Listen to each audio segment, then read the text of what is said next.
A half a world from home, members of Hawaii's 442nd had no idea the atrocities that would await them in Europe. We had no idea there was such a thing. At least I did not know anything about something like the Holocaust going on. The 442nd arrived in Germany at the end of the war. The Nazis were in retreat. As liberated Jews wandered aimlessly, most of them starving, some near death. We came across hundreds and hundreds and hundreds of malnourished living skeletons roaming around the countryside. 60 years later, Edward Ichiyama and Don Shimazu can recall with vivid memory the sights, sounds, and smells they encountered as they neared the Dachau concentration camps. You know, I can still smell the stench right now, but as soon as we entered, the stench was overpowering. The stench of urine, feces, and the acrid smoke of burning flesh. You know, it lingers in the air. Oh, how could they still stand up and walk around, you know? You can take a human skeleton, okay, you know what that looks like, and put skin on them. That's about the way they were, you know. And they were just wandering aimlessly around the countryside, not knowing what to do. Bear in mind, these were young Japanese-American soldiers from Hawaii. And what makes their story so amazing is that as they were fighting for America, their brother and sister Japanese-Americans were locked away in American internment camps. One of the greatest ironies of World War II occurred there in Dachau when members of a persecuted minority, such as Japanese-Americans, many of whose families were still interned in the internment camps in the United States, reaching out to help members of another persecuted minority, the Jewish people of Europe. And our only crimes, one was for being Japanese and another for being Jewish. But Don is quick to point out there is no comparison between the American internment camps and the Nazi concentration camps. Although we were minorities here in Hawaii at that time and were discriminated against, I would say the kind of living we had was still affluent compared to, you know, what we saw over there. What they saw were people starving to death. But even more disheartening, the soldiers of the 442nd were ordered not to feed any of the freed prisoners. Although we wanted to, you know, give them what we had, like chocolate bars or sea rations, orders came down real fast. Don't feed them, because they cannot digest that food, you know. Their system is so far gone already. They have to be given something special. And that night, you know, as we were all having our evening meal, of course, in a bivouac, it's all wide open, and these prisoners are roaming all over the place, you know. And to dispose of the leftover food, we had a large 6x6 hole dug in the ground, a sump, you know, and all of us would go there and scrape the food off, you see. But standing around this sump would be all these prisoners, you know, and speaking in German, which we could understand a little bit. Warum, you know, warum? Why are you throwing that away? You know, give it to us. And yet we were under strict orders not to feed them. So it was heartbreaking, you know. But as heartbreaking as it was, the alternative was worse. Some of those guys, you know, meaning well, of course, they gave the food to these starving people. And by golly, right in front of their eyes, they see the kilo, you know. Today, members of the 442nd work closely with schools and local Jewish groups, serving as first-hand witnesses to the horrors of Nazi Germany. Here we tell them about what we saw, the cruelty inflicted upon a fellow human being by another human being. Sadly, their testimony is not always enough.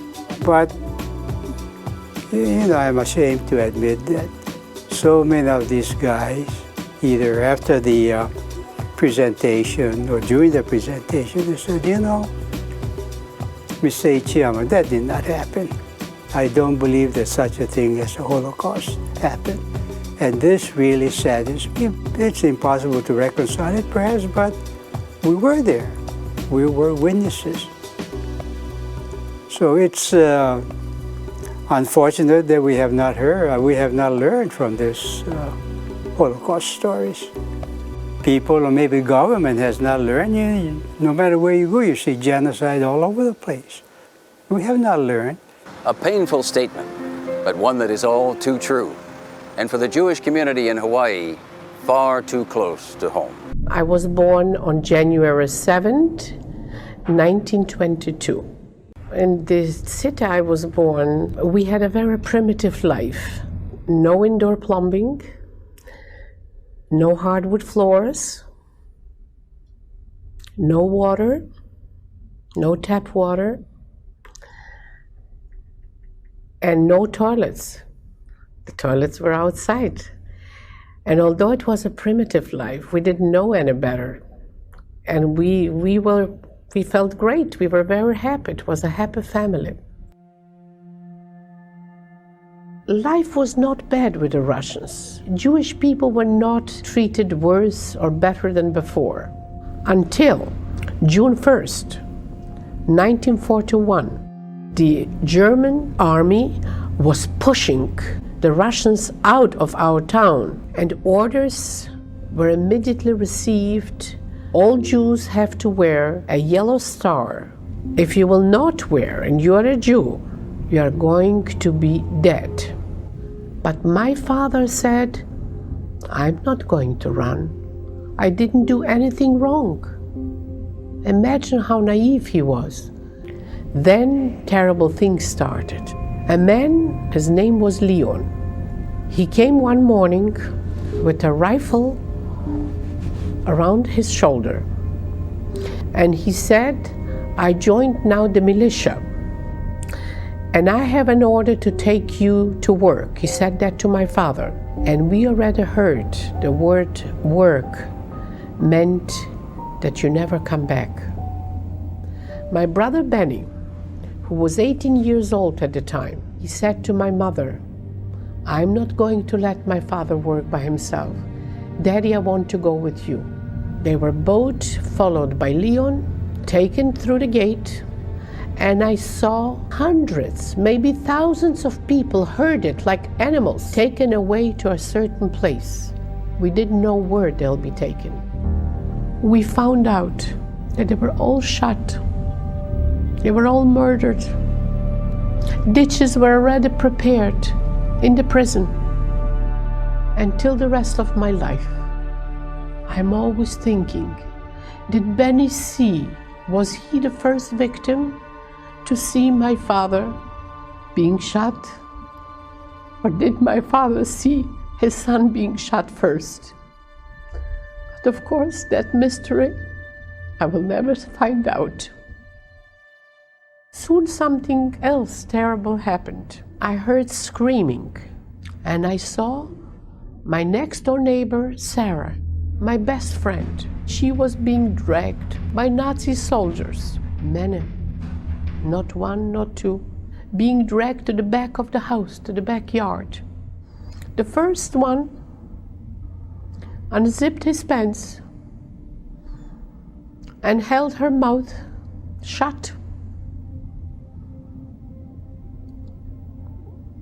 and raped her. The next ones were standing and waiting to do the same thing to her. Sarah was screaming a little bit, but she couldn't scream. The parents were held back, and they were all taking turns. And I started to cry, and my mother said, go away from the window because they may see you. And it lasted about 25 or 30 minutes when they were all through and laughing and chuckling like hyenas. We didn't hear Sarah cry anymore. Next day they buried Sarah. No special funeral. And I just couldn't get over it.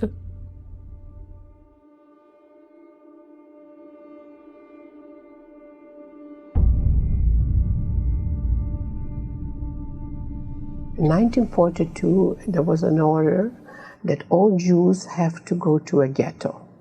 One day, a German man by the name of Han overheard that there's going to be a pogrom in the ghetto to try to kill as many Jews as possible. And my husband Henry asked him, "Could you hide us?" And he said, "I'll take a chance." It was an attic. We slept at night. Nothing happened until 5 o'clock in the morning.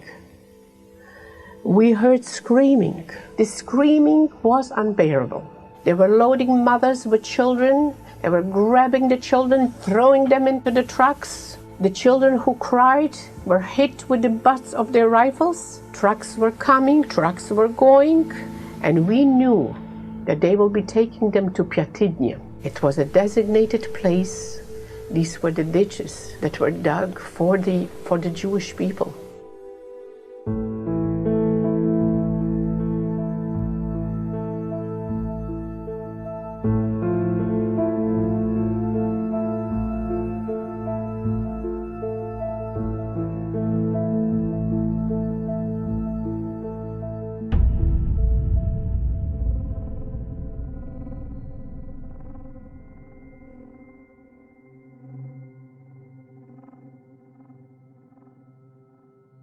At 4 o'clock or 5 o'clock in the morning, it was dark in December.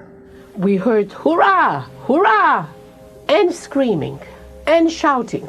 The ghetto was surrounded with Polish, with Germans, with Ukrainians. It was dark.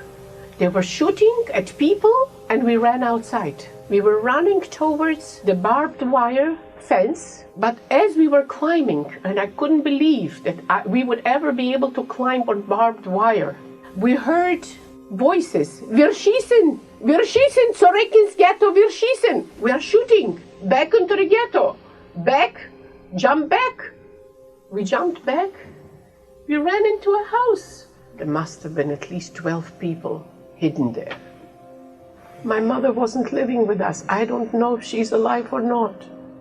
After 2 days, my friend said to me, "Come to the window." And I saw my mother. My mother with a few other people. They got them out from a hiding and they screamed at her, "Obernutza do ściany." Turn to the wall. My mother was begging and screaming, "Don't shoot us. Don't shoot us." She didn't have a chance to finish the sentence. They were going ta ta ta ta ta ta ta ta ta ta. Blood was gushing all over the place. White snow was covered with blood. She was dead. I wanted to die with her. I wanted to die. But I couldn't scream because I knew that I'm not allowed to scream to endanger the lives of all the other people.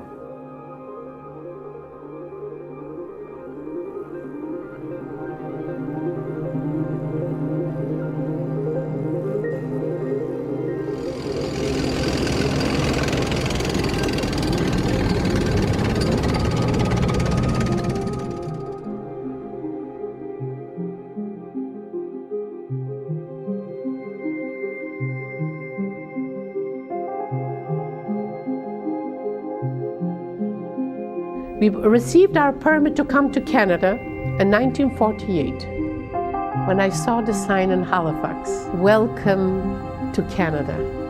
That was the best moment of our lives.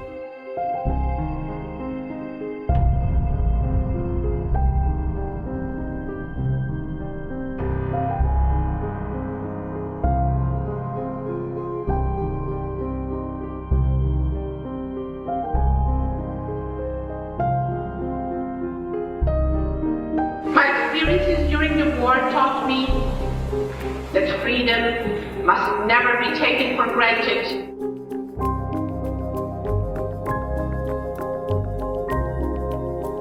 I believe that now, more than ever, we need to keep the memory of the Holocaust alive, to make sure that it is not forgotten.